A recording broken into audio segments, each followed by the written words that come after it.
بسم اللہ الرحمن الرحیم۔ السلام علیکم ناظرین۔ دو ایشوز کے اوپر بات کروں گا۔ ایک تو جنرل باجوہ صاحب کے زمانے میں جس پر نو کانفیڈنس موو ہو رہی تھی عمران خان صاحب کے اگینسٹ، اس وقت پی ایم ایل کیو کے بارے میں تو آلریڈی آ چکا۔ ان کے جو ٹاپ لیڈرشپ ہے، جو وزیر اعلیٰ پنجاب ہیں، وہ اور ان کے بیٹے مونس سلائی تو کہہ چکے ہیں کہ جی ہمیں تو جنرل باجوہ نے کہا تھا کہ جی آپ پی ٹی آئی کا رخ کریں۔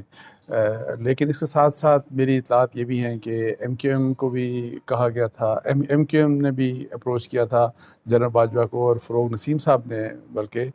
کال کی تھی جنرل باجوہ صاحب کو کہ ایم کیو ایم کیا کرے۔ تو اس کے اوپر ان کو جواب ملا کہ جی جو آپ بہتر سمجھتے ہیں، جو آپ سمجھتے ہیں کہ ایم کیو ایم کے حق پہ بہتر ہے اور آپ کی پالیٹکس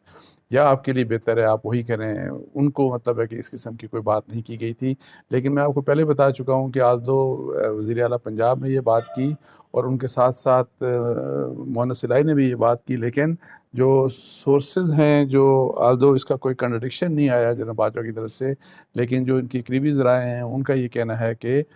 اس قسم کی ڈسکشن نہیں ہوئی تھی۔ جو کہا جا رہا ہے وہ تھوڑا سا آؤٹ آف کانٹیکسٹ ہے۔ یہ ضرور ہے کہ جی پرویز الہی صاحب نے بھی رابطہ کیا تھا، تو رابطے میں انہوں نے اسی قسم کی بات کی کہ جی آپ جو بہتر سمجھتے ہیں اپنے لیے وہ کریں، اور اگر آپ عمران خان صاحب کو سمجھتے ہیں کہ وہ آپ کے لیے بہتر ہیں، آپ انہی کی طرف چلے جائیں۔ کوئی اس قسم کی بات تھی، سو آؤٹ آف کانٹیکسٹ والی بات تھی، لیکن اینی ہاؤ وہاں پہ کوئی فارمل کنٹرڈکشن جنرل باجوہ کی طرف سے نہیں آیا۔ لیکن جو ایم کیو ایم کی بات تھی وہ میں نے آپ کو بتائی، اور اب اصل موضوع کی طرف آتے ہیں۔ وہ ہے جو ارشد شریف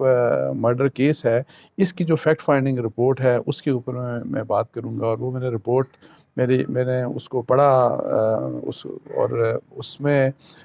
بہت سی باتیں ہیں، کچھ چیزیں ہیں امپورٹنٹ ہیں، بہت سی چیزیں سامنے آ چکی۔ تو تھوڑا سا میں بریفلی آپ کو میں بتا دوں کہ اس کی نریشن کیا ہے ایفیکٹ فائنڈنگ رپورٹ میں، کیا کس طرح سے کچھ لکھا ہوا ہے۔ بہت بریفلی بتاؤں گا، رپورٹ تو بہت ظاہر ہے ڈیٹیل میں ہے، کوئی 80 پیجز کی رپورٹ ہے، اس کے ساتھ انیکسچرز ہیں کافی سارے۔ تو اچھا اس طرح ہے کہ جی جو 10 اگست کو جو ہے ان کو پاکستان چھوڑنا پڑا ارشد شریف صاحب کو، اور اس کے اپرنٹ دو ریزنز تھے۔ ایک تو ٹی ٹی پی کا، تحریک طالبان پاکستان کا تھریٹ تھا، جو کہ آپ کو پتہ ہے جاری کیا تھا فرنٹیئر کے پی کے گورنمنٹ کی طرف سے، اور دوسرا ان کے خلاف بہت سی ایف آئی آرز کی گئی تھیں، اور ان کی بنیاد کے اوپر یہ وہ پریشرز تھے جن کی بنیاد کے اوپر ان کو پاکستان سے ان کو جانا پڑا۔ 20 اگست تک وہ دبئی میں رہے، آلدو ان کا ویزا، یہ جو کہا گیا تھا میرا خیال ہے کہ آئی ایس پی آر کی طرف سے کہ جی ان کا ویزا ختم ہو گیا، تو ان کو ختم ہونے کی بنیاد کے اوپر وہاں سے ان کو کینیا جانا پڑا۔ تو یہ بات جو فیکٹ فائنڈنگ جو رپورٹ ہے اس کے مطابق 20 اگست تک وہ دبئی میں رہے، ان کے بھی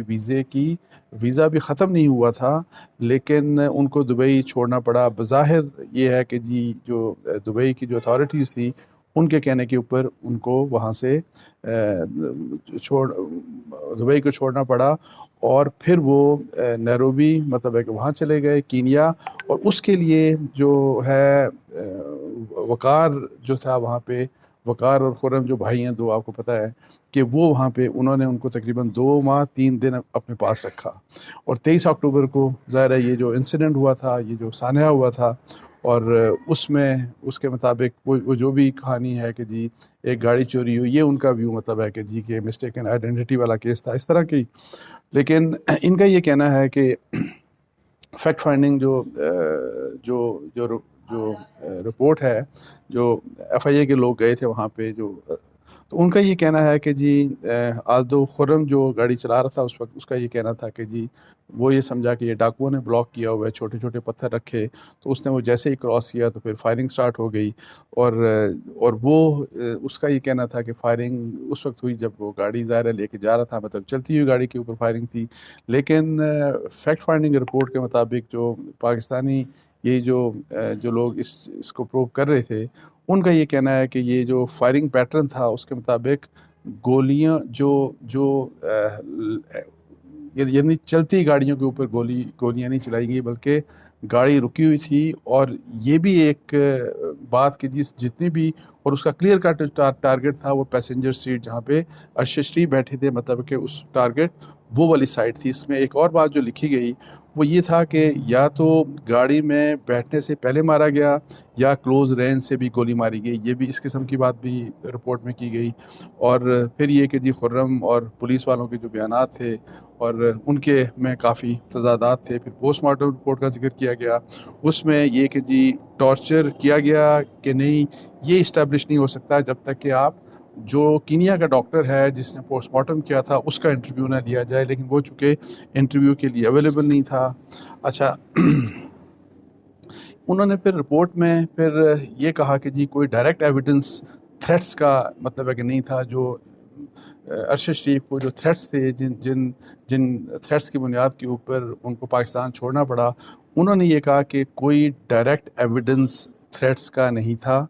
ایف آئی آر بالکل 16 رجسٹر ہوئیں اور ان 16 ایف آئی آرز میں سے صرف 2 ایف آئی آرز کے کمپلیننٹ جو ہیں وہ اس فیکٹ فائنڈنگ ٹیم کے سامنے پیش ہوئے اور ان کو انٹرویو کیا گیا. اور لیکن یہ بات ہے کہ جی تقریباً تمام ایف آئی آرز کا جو کنٹینٹ تھا وہ تقریباً ایک جیسا تھا. اور اسی کے لحاظ سے پھر وہ آپ کو پتہ اس وقت کارروائی بھی ہوئی تھی اور اے آر وائی کے لوگوں کو بھی کچھ اریسٹ کیا گیا تھا. اور عماد یوسف جو ہیں وہ اے آر وائی کے شاید نیوز ڈائریکٹر ہیں, ان کو اریسٹ کرنے کے بعد ایس ایچ او کا حوالہ دے کے کہا کہ ان کو آئی ایس آئی نے گرفتار کیا تھا. اور پھر اس کے بعد یہ بھی لکھا گیا کہ اس دوران جو ہے وہ ارشد شریف جو پاکستان میں تھے انہوں نے صدر کو بھی لیٹر لکھا, چیف جسٹس آف پاکستان کو بھی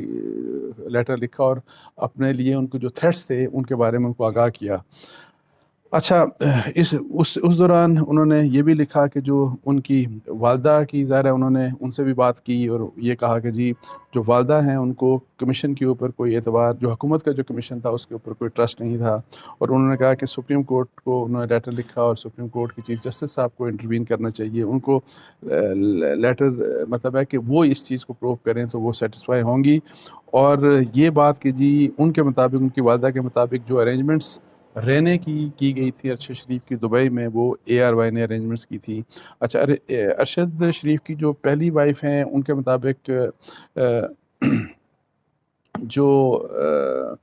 ارشد شریف کا جب کینیا میں تھے تو ان کا دسمبر میں واپس آنے کا پروگرام تھا اور وہ اس بارے میں ظاہر ہے انہوں نے شیئر کیا اپنی وائف سے والی بات بھی. اور یہ کہ جی وہ یہ بھی کنفرم کر رہی ہیں کہ ان کو ارشد کو دبئی سے نکلنے کے لیے کہا گیا تھا. اور یہ بھی انہوں نے بتایا کہ ارشد شریف نے ان سے تھریٹس کے بارے میں, جو ان کو تھریٹس تھے یا جو ان کو خطرات تھے ان کے بارے میں ان کو آگاہ کیا لیکن کوئی نام نہیں لیا.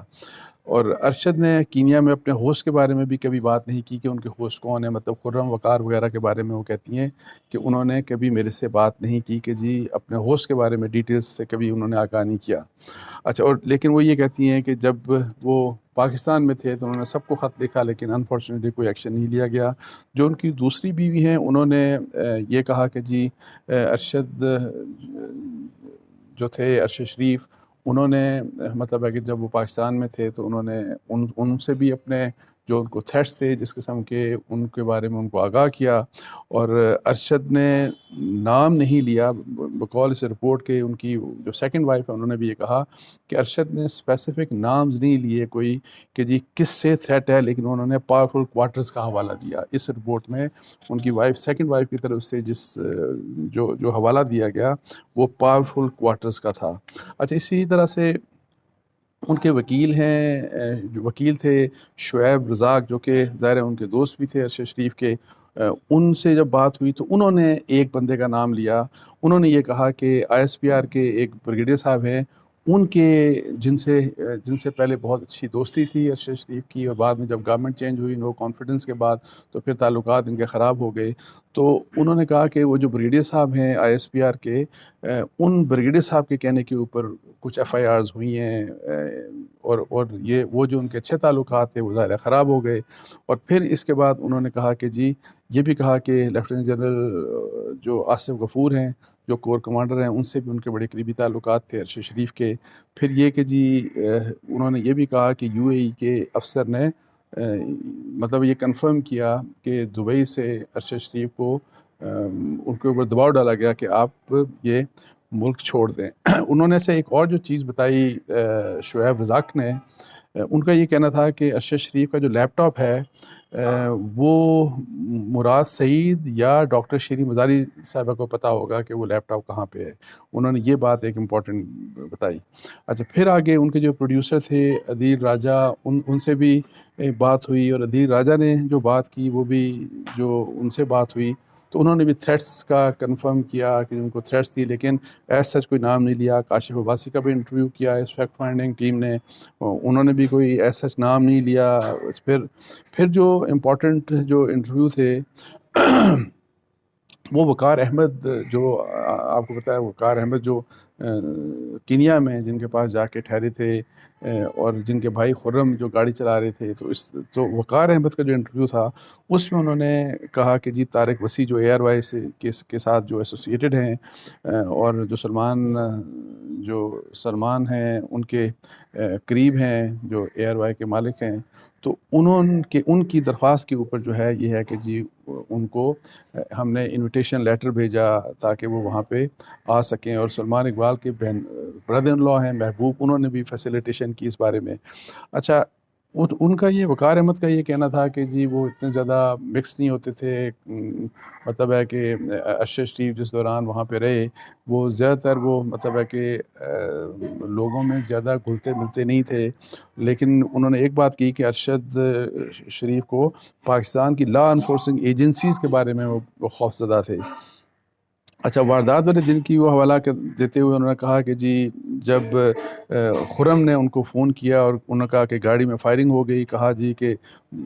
اور میں نے پھر ان کو یہ کہا کہ گاڑی میں فائرنگ ہو گئی تو میں نے کہا فوری طور کے اوپر تم اپنے جو فارم جو فارم ہے وہاں پہ پہنچو. اور انہوں نے یہ بھی بتایا ساتھ میں خرم نے ان کو کہ جی ارشد زخمی ہو گیا اور پولیس کو بھی اطلاع دی گئی. پھر انہوں نے کہا کہ پولیس کو اطلاع دینے کے بعد میں نے طارق وسیع کو، وہی جو اے آر وائی کے ہیں، کہ ان کو میں نے بتایا. پھر اس کے تھوڑی دیر بعد انہوں نے کہا کہ سلمان اقبال نے بھی میرے سے رابطہ کیا اور سلمان اقبال اس وقت رو رہا تھا، یہ والی بات کی گئی. اور سلمان نے بعد میں بھی مطلب ہے کہ انہوں نے کہا کہ سلمان سے میری بعد میں بھی بات ہوتی رہی اور انہوں نے کہا کہ کوئی چیز نہیں چھپانا، مطلب جب انکوائری ہوتی ہے تو آپ نے کوئی چیز چھپانی نہیں ہے. سلمان اقبال نے پھر اس کا یہ کہنا تھا وقار نے کہ سلمان اقبال نے ارشد شریف کی دوسری بیوی سے اپنے حق میں بیان دلوایا اے آر وائی، جبکہ اے آر وائی میں میرے اور میرے بھائی خرم کے خلاف پروپیگنڈا کیا. یہ بات بھی مطلب ہے کہ وقار نے اس میں کہی. اور پھر اس میں ایک بات اس نے یہ لکھی کہ I doubt the behaviour of Salman Iqbal. یہ بات بھی مطلب ہے کہ یہ وقار نے کہا. خرم نے وہی والی کہانی سنائی، وہ جو ارشد شریف کے ساتھ جو گاڑی چلا رہا تھا خرم، اس نے وہی والی بات کہ میں سمجھا کہ ڈاکو ہیں، اور پھر انہوں نے رستے میں پتھر رکھے ہوئے تو ہم نے جیسے ہی پتھر کراس کیے تو فائرنگ ہو گئی. اور اس لحاظ سے کہ جی وہاں پہ پولیس والا کوئی بھی نہیں تھا تو ارشد کا مطلب ہے کہ جی ارشد کی بلیڈنگ ہو رہی تھی اور پھر اس طریقے سے جی کہ مجھے تو پریشانی کی حالت تھی میری، اور اس طرح کی سچویشن ساری اس نے بتائی. اچھا وقار کی جو وائف ہے جو کینین مورین، اس کا بھی ظاہر انٹرویو تھا. اس انٹرویو میں یہ جو فیکٹ فائنڈنگ ٹیم تھی انہوں نے انٹرویو لیا اور ان کے مطابق وہ کافی مطلب ہے کہ وہ شارپ لیڈی ہیں، اور خرم اور وقار جو ہیں مطلب ہے کہ وہ ان کے کافی انفلوئنس میں ہیں. اچھا اس کے بعد سلمان اقبال کا بھی انٹرویو جب ہوا تو سلمان اقبال نے کہا کہ ارشد شریف میرے بھائی تھا، وہ میرا بہترین کولیگ تھا، اور انہوں نے کہا کہ ارشد شریف نے بہت دفعہ انہیں آگاہ کیا کہ ان کی جان کو خطرہ ہے. 16 ایف آئی آرز ہوئیں. انہوں نے کہا کہ غداری کی بھی ایک ایف آئی آر ہوئی ارشد شریف کے اگینسٹ بھی، اور جس میں سلمان اقبال کو بھی نامینیٹ کیا گیا. اور پھر یہ کہ جی یہ سلمان اقبال نے کہا کہ جی یو اے ای کے جو آفیشل تھا ایک سلمان عبداللہ، اس نے کہا، اور سلمان عبداللہ کا ٹیلی فون نمبر بھی انہوں نے شیئر کیا فیکٹ فائنڈنگ ٹیم کے ساتھ. تو سلمان عبداللہ نے کہا ارشد شریف کو کہ جی آپ دبئی سے ظاہر ہے چلے جائیں کیونکہ ہمیں پریشر ہے کہ ہم آپ کو پاکستان واپس بھیجیں. سلمان اقبال کے مطابق اس دن ارشد شریف بہت اداس تھے، اور پھر یہ کہ جی طارق، انہوں نے سلمان اقبال کے مطابق طارق وسیع جو ان کے ظاہر ہے اے آر وائی سے ایسوسیٹڈ ہے، انہوں نے کہا کہ جی کینیا میں ان کا ایک دوست ہے، اور اس کی بنیاد کے اوپر وہی کینیا میں مطلب ان کا دوست وہی وقار اور خرم وغیرہ ہیں، تو ان سے بات کی جا سکتی ہے۔ اور وہ یہ جب ڈسکشن ہوئی ساری، اور کچھ جو بھی آپشن تھے، شاید سری لنکا کا بھی آپشن تھا اور کچھ ایک دو اور ممالک کے آپشن تھے، تو اس کے اوپر فیصلہ یہ ہوا کہ جی ارشد شریف جو ہے وہ کینیا جائیں گے۔ اور یہ انہوں نے یہ کہا، سلمان اقبال نے یہ کہا کہ جی یہ فیصلہ ارشد شریف کا اپنا تھا کہ میں کینیا جانا ہے، مطلب ہے کہ ان کے اوپر امپوز نہیں کیا گیا تھا۔ پھر اس کے علاوہ انہوں نے سلمان اقبال نے یہ بھی کہا کہ مجھے بھی تھریٹس ہیں، لنڈن اور نیو یارک میں بھی میرا پیچھا کیا گیا۔ اور پھر ایک امپورٹنٹ بات اس دوران انہوں نے کی، جب انہوں نے اپنی statement the fact finding team کو، انہوں نے کہا کہ وقار کا رانا ثناء اللہ صاحب سے تعلق کیا ہے، اس کے اوپر بھی مطلب ہے آپ دیکھیں۔ اب یہ بات، اس سے آگے کچھ بات اس میں نہیں لکھی ہوئی کہ کس قسم کی بات تھی۔ پھر طارق وسیع جو ہیں ان کا بھی انٹرویو لیا گیا، اور ان سے بھی بات، یہ مطلب ہے کہ وہ انٹرویو جو ہے وہ رائٹنگ میں انہوں نے جو بھی اپنی سٹیٹمنٹ دی تھی وہ دی تھی۔ اچھا، انہوں نے یہ بات کی سلمان اقبال کے بارے میں، اس رپورٹ میں یہ کہا گیا کہ جی سلمان اقبال کوآپریٹو تھے، اور انہوں نے یہ کیا کہ جی لیکن ان کے جواب یا کچھ چیزوں سے وہ مطمئن نہیں تھے، مطلب ہے کہ یہ فیکٹ فائنڈنگ جو ٹیم ہے اس کا یہ کہنا ہے کہ آج وہ بڑے کوآپریٹو تھے، لیکن ان کے جوابات سے ہم پوری طرح مطمئن نہیں تھے۔ اچھا، طارق وسیع کے بارے میں انہوں نے کہا کہ اگر اس کیس کا ٹرانس نیشنل اینگل دیکھا جائے، مطلب ہے کہ یہ کوئی حادثہ یا کسی ایک ملک کا یہ سانحہ نہیں تھا، بلکہ اس میں کوئی انٹرنیشنل کانسپریسی ٹائپ شامل ہے، تو اس میں انہوں نے کہا کہ جو طارق وسیع ہیں وہ بڑا اہم کردار ہو سکتے ہیں۔ انہوں نے کہا بیکاز ساری جو ارینجمنٹس کی تھی، یعنی کہ وقار کی طرف بھیجنا، یہ کرنا وہ کرنا، اس میں طارق وسیع کے بارے میں مطلب ہے کہ ان کو کافی ڈاؤٹس تھے اس فیکٹ فائنڈنگ ٹیم کو، طارق وسیع کے کنڈکٹ کے اوپر ان کو کافی ڈاؤٹس تھے۔ اچھا، اس کے بعد ایک بات یہ بھی بتائی گئی سلمان اقبال کے حوالے سے کہ ان کو قتل کے انہوں نے جب سلمان اقبال کو اطلاع دی گئی، انہوں نے 1 گھنٹے کے اندر پاکستان کی جو سینئر فوجی قیادت ہے اس کو بتا دیا کہ جی یہ حادثہ ہو گیا ارشد شریف کے ساتھ۔ اچھا، پھر انہوں نے فیکٹ فائنڈنگ جو ٹیم تھی انہوں نے اپنا حوالے سے یہ لکھا کہ جی نو کانفیڈنس اس وقت ہوئی، اور اس کے بعد اس سے پہلے بڑے زبردست قسم کے تعلقات تھے ارشد شریف کے فوج کے ساتھ، فوج کے لوگوں کے ساتھ، آئی ایس پی آر کے ساتھ، انسٹیٹیوشن کے ساتھ، لیکن نو کانفیڈنس کے بعد وہ کرٹیکل ہو گئے، اور اس کے بعد ان کے تعلقات خراب ہو گئے، جس سے ادارے کے ساتھ ان کا ایک رفٹ پیدا ہو گیا، اور پھر 16 ایف آئی آرز ظاہر ہے ان کے خلاف درج ہو گئی۔ اور پھر انہوں نے یہ بھی کہا کہ اس دوران کینیا سے یہ ان کا کہنا ہے کہ ارشد شریف نے اپنے تعلقات فوج سے دوبارہ بنانے کے لیے ایک ریکنسیلیشن ایفرٹ کی بھی وہاں پہ حوالہ ہے فیکٹ فائنڈنگ رپورٹ میں، کہ تاکہ دوبارہ سے تعلقات بہتر کیے جائیں، اس کے لیے بھی ایک ایفرٹ کی گئی۔ لیکن یہ ہے، انہوں نے کہا کہ اصل میں ارشد شریف جو پاکستان سے جانا تھا وہ بیسیکلی گرفتاری سے بچنے کے لیے انہوں نے پاکستان چھوڑا، اور دبئی سے ان کو مجبور کیا گیا کہ جی وہ وہاں سے مطلب ہے کہ وہ کینیا چلے جائیں۔ تو اچھا، اس کے بعد جو انہوں نے اپنی کی فائنڈنگز دیں، یہ ساری رپورٹ ڈسکس کرنے کے بعد جو انٹرویوز سب لوگوں کے جو ہوئے ہیں، اس کے بعد انہوں نے جو اپنی فائنڈنگز دی، اس میں انہوں نے یہ کہا کہ اچھا، اس سے پہلے میں ایک اور آپ کو بات بتا دوں کہ اس میں جو وقار کے بارے میں جب ڈسکشن ہو رہی تھی، تو وقار کے بارے میں یہ کہا گیا کہ وقار بہت ویل کنیکٹڈ ہے کینیا میں، اور اس کے بہت زبردست قسم کے کنیکشنز ہیں۔ اس میں انہوں نے جو پاکستان میں ان کے تعلقات کی بات کی گئی، تو اس میں انہوں نے ایک رپورٹ میں، فیکٹ فائنڈنگ رپورٹ میں یہ بھی لکھا ہوا ہے کہ سیکٹر کمانڈر جو ہیں اسلام آباد، ان سے بھی ان کا تعلق مطلب ہے کہ کوئی رابطہ ہے۔ اب یہ پھر رپورٹ میں خود لکھا ہے کہ اب یہ نہیں پتا کہ یہ رابطہ اس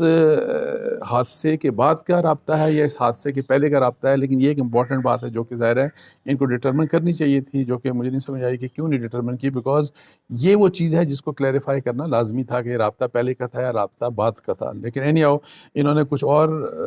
کانٹیکسٹ کے علاوہ یہ بھی کہا کہ سیکٹر کمانڈر جو ہیں ان سے اسلام آباد جو ہیں ان سے اس کا رابطہ تھا. اچھا، پھر آخر میں جو بتا رہا تھا کہ کی فائنڈنگز کیا ہیں، اس میں ایک تو انہوں نے یہی کہا کہ جی کہ ایک تو یہ کہ جی موسٹ لائکلی یہ ہے کہ ارشد شریف کو جو ہے وہ یو اے ای، ایک تو یہ کہ پاکستان کو انہوں نے